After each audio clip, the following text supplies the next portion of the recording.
and I'd love to be back, and I'd love to be on stage. I'm so glad you guys came out. Thanks. All right.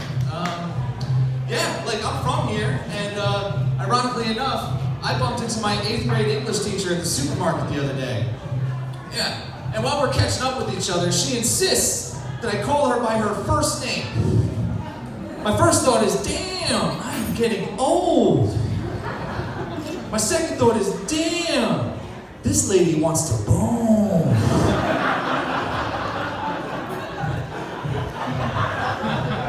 You might have taught me about poetry, Esther, but I learned how to read between the lines.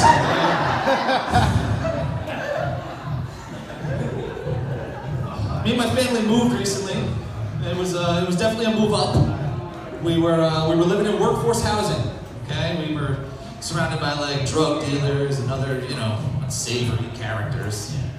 But now we live in a nice condo, and our neighbors are mostly firemen and cops, which makes it extremely difficult to get my drug dealers to show up. I mean, I don't do drugs. I smoke pot. All right, I like pot. Pot's my, yeah. It is an addictive substance, though. It is. It is an addictive substance, and I know that because when I stopped, I did experience some, side effects from withdrawal. For instance, like I went days without, or like a week without an appetite, and then I had several days of cold sweats, and then I had very vivid dreams after that. That was the most annoying thing.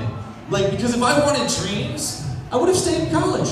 Like, quite honestly, that's what I would have done. And probably not smoked so much pot.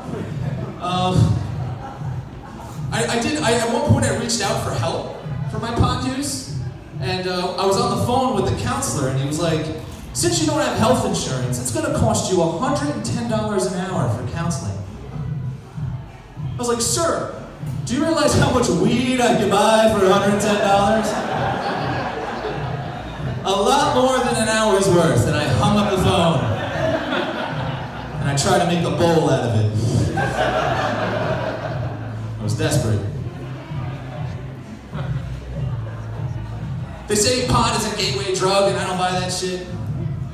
The only drug pot is a gateway to, intravenous that is, would be insulin.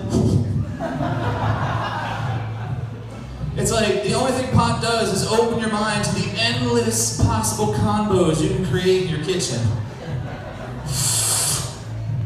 Dude, we should totally fried chicken with crushed Oreos. Yeah, fucking insane.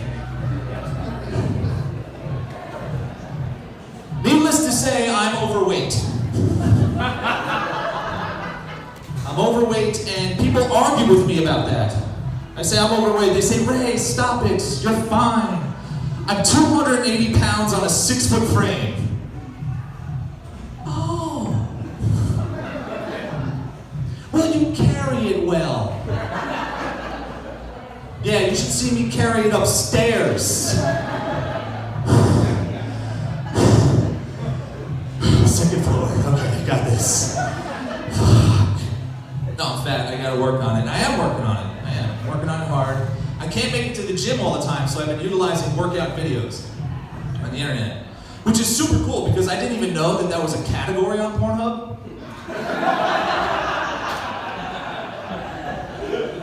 It's like just click and get those reps in. There's at least an ounce a day.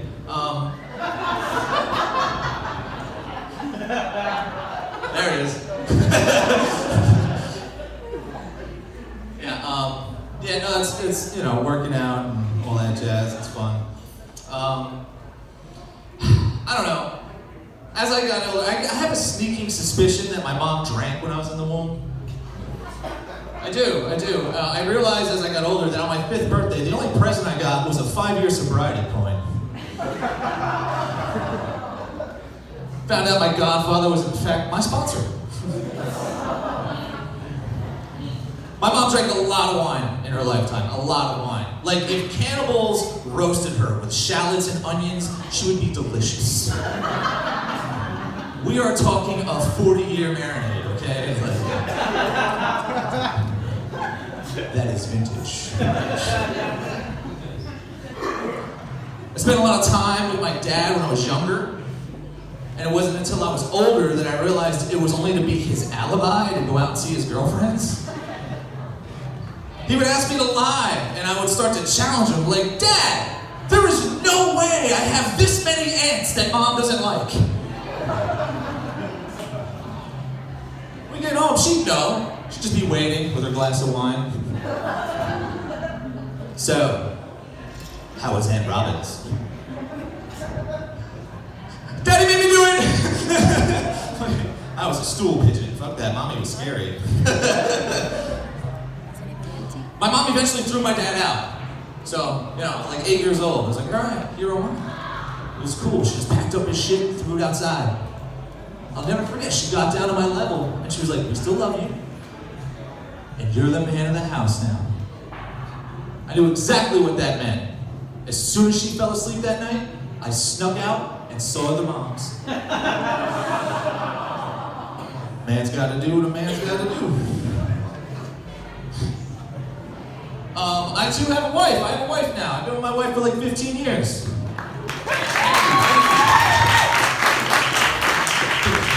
It's really cool too, because I never actually married her. Like, yeah, unofficially, officially. It started freaking my family out after like year 5. They'd come up to me and be like, Ray, dude, you got a hot Hispanic girlfriend. You gotta marry her, bro. You gotta put a ring on it or you're gonna lose her. I was like, guys, relax. They don't deport Puerto Ricans. You are the smart cousin.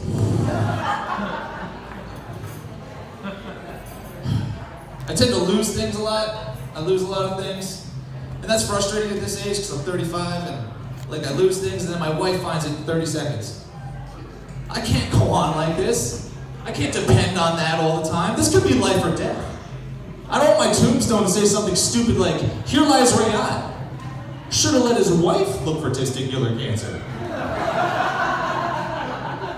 I don't want that.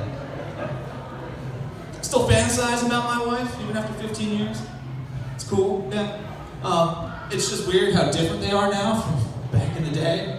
Back then, I used to imagine her in the college library, wearing a sexy dress and stilettos, just waiting for me to take her. Now, I see her in our living room, wearing sweatpants, next to that bookshelf we just bought from Target. And I'm waiting for her to finish putting that shit together by herself. Oh, I'm so tired of putting shit together. You just fantasize about the weirdest shit as you get older. We have our disagreements, don't get me wrong. We are married, we have disagreements. For instance, I want to do butt stuff. And I make the same argument every time. I'm like, babe, it's perfectly natural, right? It won't hurt. In fact, it will be amazing. And she throws the same excuse at me every time. Ray, you didn't even shave your ass.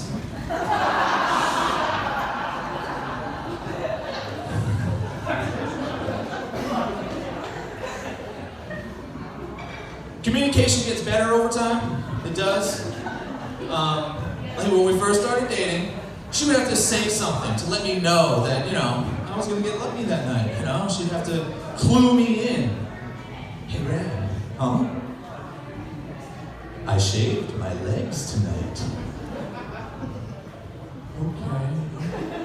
Okay, all right.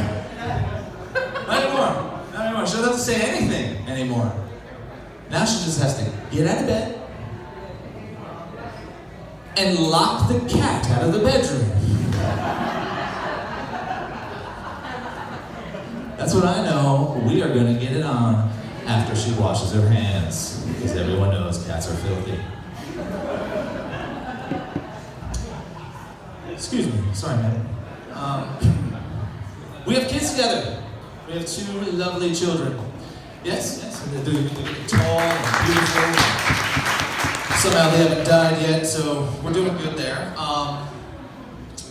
Man, and like, the best part I remember, faces-wise, was when they were toddlers. Because that's when they're all walking and talking. But they also repeat everything they hear. You find out things that your spouse is pissed at you about you had no idea. One day my son comes in with his little plastic tool set and he starts working on my legs. What are you doing, son? Fixing you, Daddy. Mommy says you're broke. Tell her I'm working on it. They grow up really fast. Like, by the time my son was 11, he was reading at an adult level.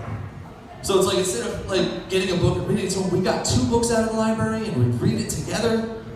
I'll never forget the time we read past the part where Christian Grey brings her into the red room. He'll never forget it. One of the hardest things for me, parenting my children, was having to censor myself in front of them. Like, especially when I'm in a really heated argument with somebody. It's like, oh, you're just a bitch! Shy of being completely wrong, you continually annoying person. Sweetie, no, can you please go outside and play with your brother a little bit? No. Daddy has to have grown-up talk with Grandma, okay? Thank you.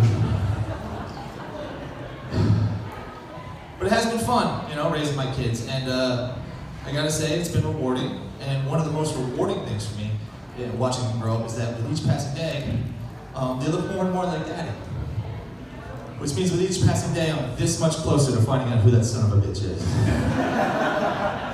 My name's Ray. You guys have been a fantastic audience. Thank you so much.